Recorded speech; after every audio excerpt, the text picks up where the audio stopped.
So today I want to talk about mummy books. When I was a kid, ever since the mid to early 90s, I had a super obsession, infatuation, and interest in mummies from all over the world, not just Egypt, but Sicily, other places in Europe, Asia, all kinds of different types of mummies. I don't know what it was. I was just fascinated by the process, them being found, documented, the whole mummy shebang. I was just infatuated by it. So in the 90s, a good chunk of my 90s was populated by my interest in mummies and my obsession with extraterrestrial aliens and my existential crisis from watching the movie Nostradamus in school for some reason, elementary no less. And I've had a deep-seated fear of nuclear war ever since that point in time. But anyway, I'm getting off the subject. I'm rambling. I'm stuttering because my mind is working too fast. I want to talk about the Eyewitness books mummy book. Do you guys remember these books? Eyewitness books were sort of an informational kids series of books that were sort of like, they had all kinds of stuff. Like, look at the back. They have Africa, Arms and Armor, Aztec, Castle, Cat, all kinds of cool stuff. Informational books for kids. These were everywhere when I was a kid. Walden Books, Books A Million. I'm sure they were probably in Barnes & Noble and Walmart. But this is the first book I got on mummies, the same exact book I've had since the 90s. I got this when I was either 7, 8, or 9. I think my grandma got it for me. And I've been mind blown by it ever since. It's got stuff from mummies from Egypt. Obviously, most of the book is probably Egyptian mummies. You have stuff from Asia, China, mummies found in bogs in Europe, Norway, different kind of states of preservation, I guess you could say, different versions, sarcophaguses, tombs, actual photos of mummies, really, really bizarre stuff. Really interesting stuff from around the world. You have stuff about scarab beetles, heavy interest in the stuff, but I was a little bit taken aback too because some of these images are just nightmare fuel. Like, these are real images of mummies in here. And it just totally blew my mind as a kid. Because I was like, wow, it wasn't scary per se, but I could see how a lot of kids probably were scared by images in this book. Because, they're real. It's real imagery. It's not fake. It's real stuff. And it's just incredibly, maybe frightening is the wrong word. But it has stuff about, mummy movie stuff here too, obviously. So some of it is fake. But some of it's very real. You know what I mean? Like, this stuff's all real, man. It's a preserved alligator. It's so bizarre that these were kids' informational books. And it's important to be educated, obviously. It's important to know history. But it's just something so bizarre about looking at pictures of mummies to me that I can't express it in words, which is why I'm rambling again. But I think everybody out there watching can pick up what I'm trying to put down here. Like, these are books, these are pictures of actual mummies. And again, I wasn't scared of these, but I was mind blown.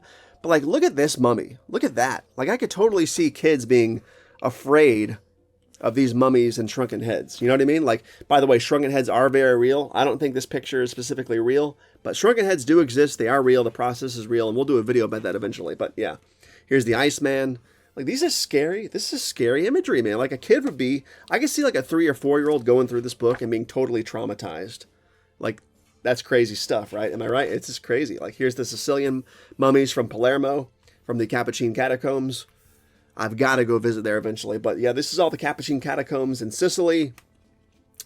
Really, really interesting stuff. I've been totally mind blown by it for a long time.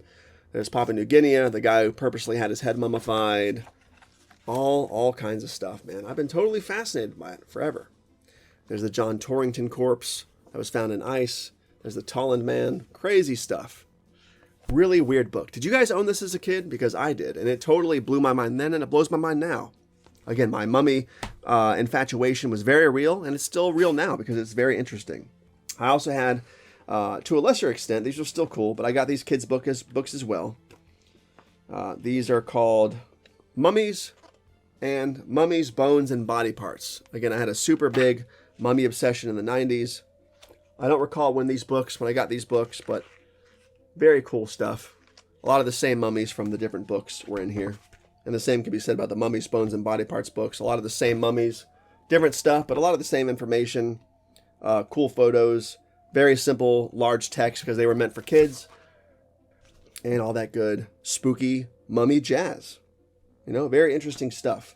Probably a weird interest, I guess, to have as a kid. But then again, I'm a very weird guy. So there you go. And last but not least, I think I got this book in probably 2000 or 2001. I'm not really sure when this book came out, but I think I got it when it was new. Let's see here. This says it was released in, this is from Barnes & Noble, and it was out in 96. So I think I got this in 2000. I think it was one of those front shelf Barnes & Noble bargain bin books at the time when I got it. It's a very thick book.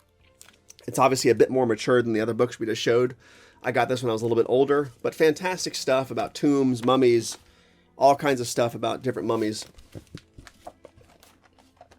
from around the world, all kinds of stuff. A lot more text than images in here this time, obviously, but great stuff. If you're infatuated with mummies like I am, these books are spooky and second to none, really. They really shouldn't be spooky because it's history. This is real life. It's historical stuff. But again, since the subject matter is mummies, you could read these books during Halloween season and it would be perfectly in line. It's just bizarre. It's a bizarre aspect of human history. And it's just weird. It's weird, man. I'm just totally infatuated and interested in mummies from around the world. The process, the outcome, all of it. It's just very weird. So if you're interested in mummy stuff and want something different for your spooky season or elsewhere, this could be November, December, January, any time of the year, I highly recommend those 4 books, but especially Tombs, Graves, and Mummy, and the aforementioned eyewitness book called Mummies. Especially if you have young kids who are sort of interested in this kind of stuff and you don't want to traumatize them, this is a good place to learn.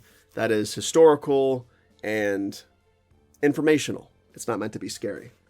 But yeah, there is my collection of spooky mummy books, I guess you could say. And with that said, I will end this very weird deep dive into mummy literature from my childhood, and I will see you guys next time.